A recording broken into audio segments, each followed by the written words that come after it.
Hello बच्चों, today we start acid base and salt. Okay, this one is chapter number 2.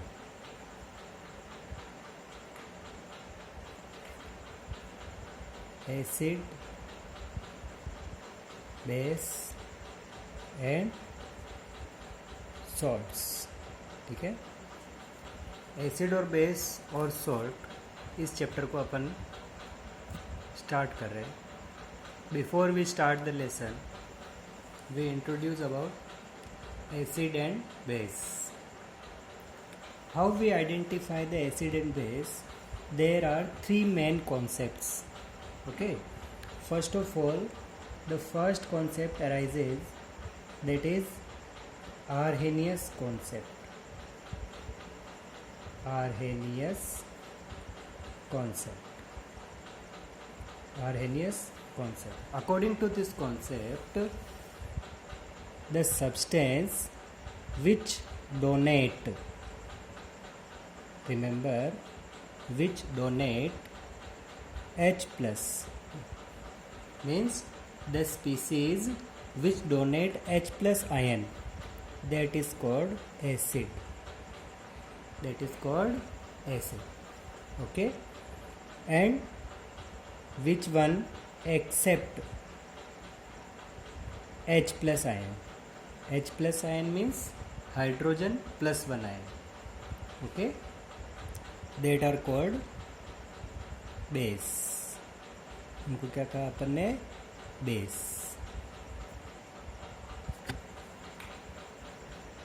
Base. Okay, this one is first concept. What is this concept?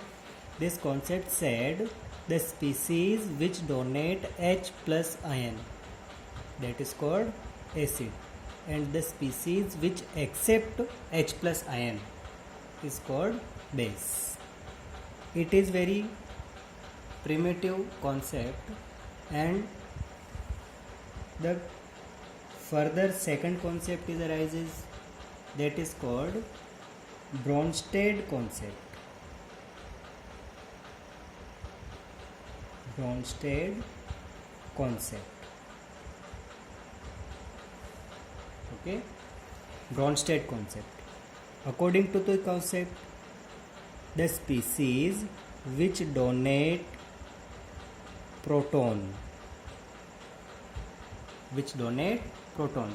means इन्होंने H plus ion को क्या नाम दे दिया? Proton का नाम दे दिया. ठीक है, H प्लस वन जो है वो एक्चुअल में प्रोटॉन ही है. देखो, हाइड्रोजन की एटॉमिक स्ट्रक्चर अगर अपन ड्रॉ करें तो हाइड्रोजन के एटॉमिक स्ट्रक्चर में 1 प्रोटॉन और 1 इलेक्ट्रॉन, ये होता है. हाइड्रोजन के एटॉमिक स्ट्रक्चर के अंदर क्या कहते हैं अपन? 1 प्रोटॉन है और 1 इलेक्ट्रॉन है. अगर यहाँ से एक इलेक्ट्रॉन डोनेट कर दिया, एक इलेक्ट्रॉन यहाँ से क्या हो गया? रिमूव हो गया. तो एक इलेक्ट्रॉन जब रिमूव हो जाएगा तो हाइड्रोजन जो है वो उसके ऊपर चार्ज क्या रह जाएगा? केवल प्रोटॉन का. उसी को अपन ने क्या कहा? H plus. It means Arrhenius ने H प्लस की बात करी तो ब्रोनस्टेड ने उसी H प्लस को क्या नाम दे दिया? प्रोटॉन का नाम दे दिया. और एक्चुअल में है ही प्रोटॉन है ना. तो उन्होंने कहा कि according to Bronsted concept, acids are the substance which donate proton ion. Okay, and which accept proton, that is called base. Okay, now third concept is there, and this one is Lewis concept.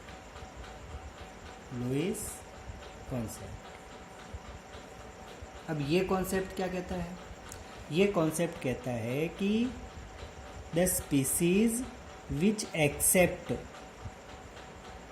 अब तक किसकी बात हो रही थी? Donation की बात हो रही थी. अब किसकी बात कर रहे हैं अपन? एक्सेप्शन की बात कर रहे हैं, एक्सेप्ट करने की बात कर रहे हैं. ठीक है, तो एक्सेप्टेशन की अगर अपन बात करें तो जो स्पीसीज लोन पेयर, क्या कह रहे हैं अपन? लोन पेयर का मिक्स मतलब होता है इलेक्ट्रॉन का पेयर, जोड़ा, है ना. जैसे 2 इलेक्ट्रॉन एक साथ अगर आ गए हमारे पास और उन दो इलेक्ट्रॉन को जो स्पीसीज एक्सेप्ट करेगी, ओके, तो उस एक्सेप्ट करने वाली स्पीसीज को क्या कहेंगे अपन?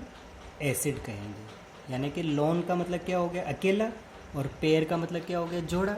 तो जो अकेला इलेक्ट्रॉन का पेयर है वो अगर इलेक्ट्रॉन पेयर को एक्सेप्ट कर रहा है, अगर कोई स्पीसीज उस इलेक्ट्रॉन पेयर को एक्सेप्ट करने वाली है, इलेक्ट्रॉन मतलब समझ रहे हैं अपन, जो वैलेंस शेल में पड़े हुए हैं। वैलेंस शेल क्या है? तो आउटर मोस्ट शेल है। आउटर मोस्ट शेल किसको कहेंगे अपन?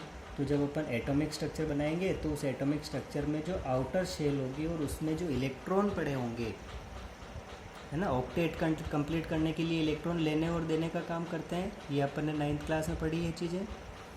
तो जो इलेक्ट्रॉन पेयर हैं, ये दो इलेक्ट्रॉन अगर इसके पास एक्स्ट्रा है और इन दो इलेक्ट्रॉन पेयर को ये दे रहा है, यानी कि ये तो डोनेट कर रहा है, और अगर यही स्पीसीज इलेक्ट्रॉन पेयर को एक्सेप्ट कर ले तो उसको क्या कहेंगे अपन? एसिड कहेंगे, ठीक है।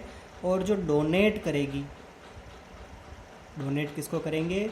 लोन पेयर को डोनेट करेंगे, ओके। तो जो लोन पेयर को डोनेट करेंगे उसको क्या कहेंगे अपन? बेस कहेंगे, ठीक है। ये इनिशियल कॉन्सेप्ट आए थे, इन्होंने एसिड और बेस को आइडेंटिफाई करने की कोशिश करी। यानी कि कोई भी स्पीसीज ढूंढी, उस स्पीसीज के अंदर देखा कि वो H+ डोनेट कर रहा है क्या, तो अगर वो H+ डोनेट कर रहा है मीन्स वो एसिड है। अगर वो प्रोटॉन डोनेट कर रहा है तो मतलब एसिड है।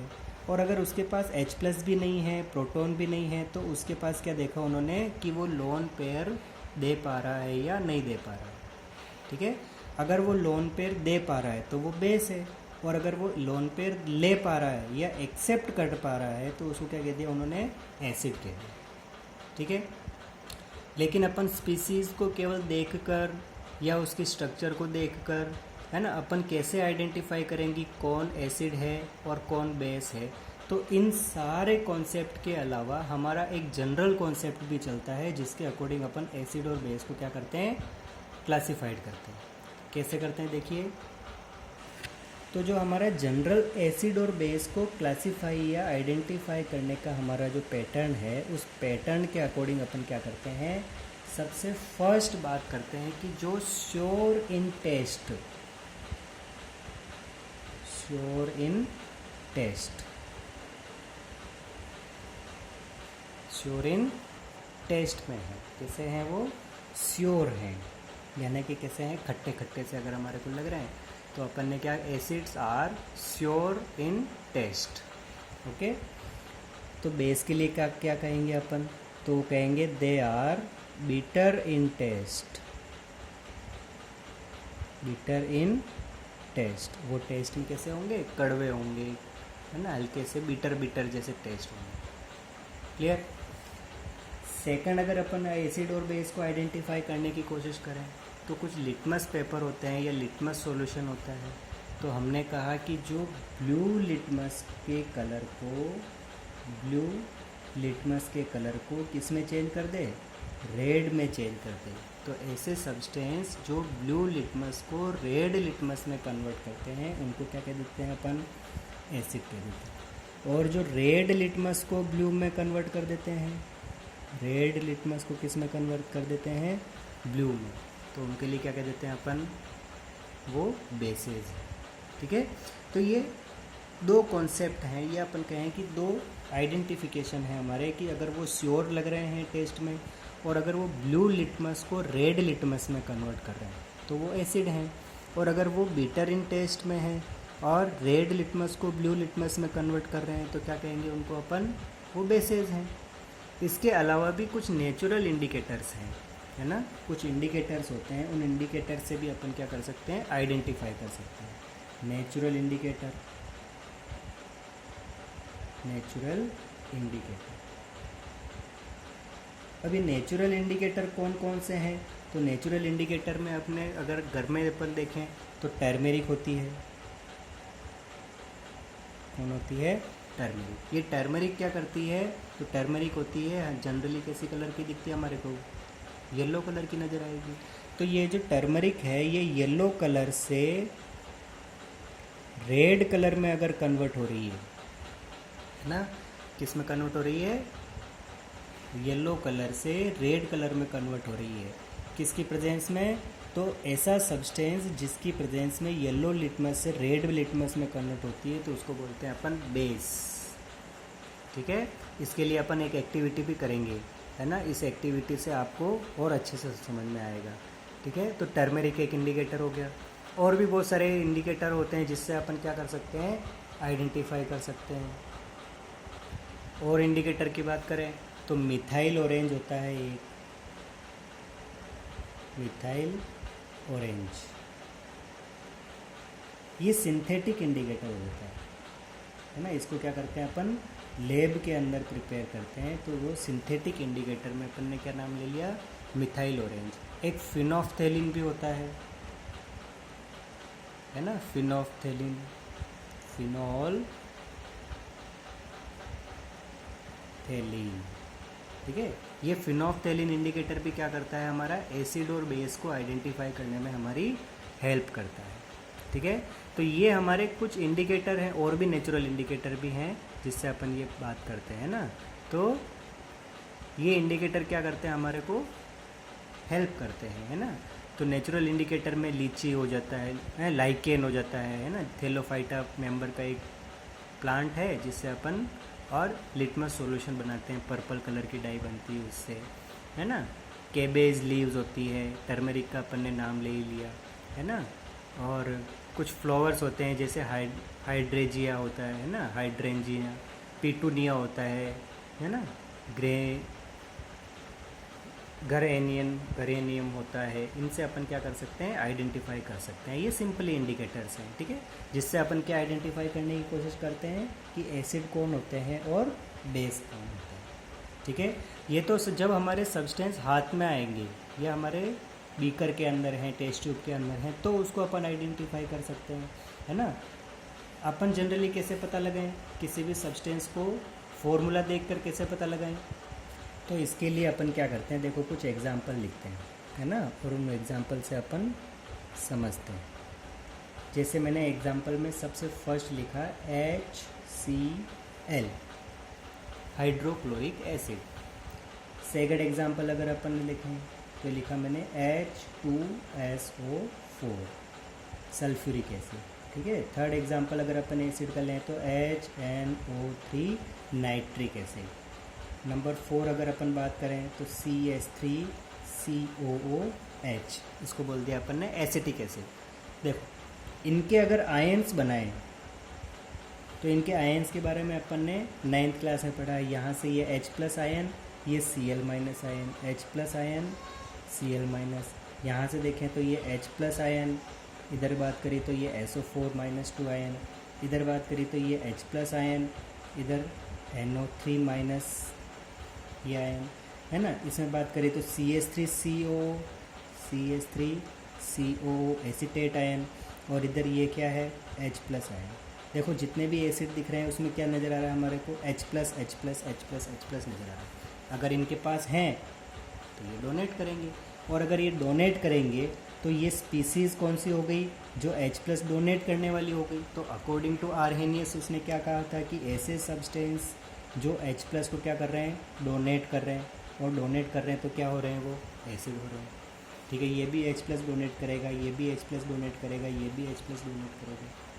ठीक है, अगर अपन बेसेस की बात करें तो बेसेस में अगर अपन एग्जांपल लें तो NaOH, sodium hydroxide, calcium hydroxide है, मैग्नीशियम हाइड्रोक्साइड, एल्यूमिनियम हाइड्रोक्साइड। इनके आयंस की बात करें तो देखो ये Na+OH-, calcium +2OH-1, Mg+2OH-1, aluminium +3OH-1। तो ये किनके क्या बन गए, आयंस बन गए। और ये क्या डोनेट करने वाले हैं, देखो OH-, OH-, ये सब चीज़ें कॉमन नज़र आ रही है हमारे को। ये सारी स्पीसीज़ क्या करती है, तो ये सारी स्पीसीज़ OH- आयन को डोनेट करती है, और जो स्पीसीज़ OH- आयन डोनेट कर सकती है उसको क्या कह दिया अपन ने, बेसिस के लिए।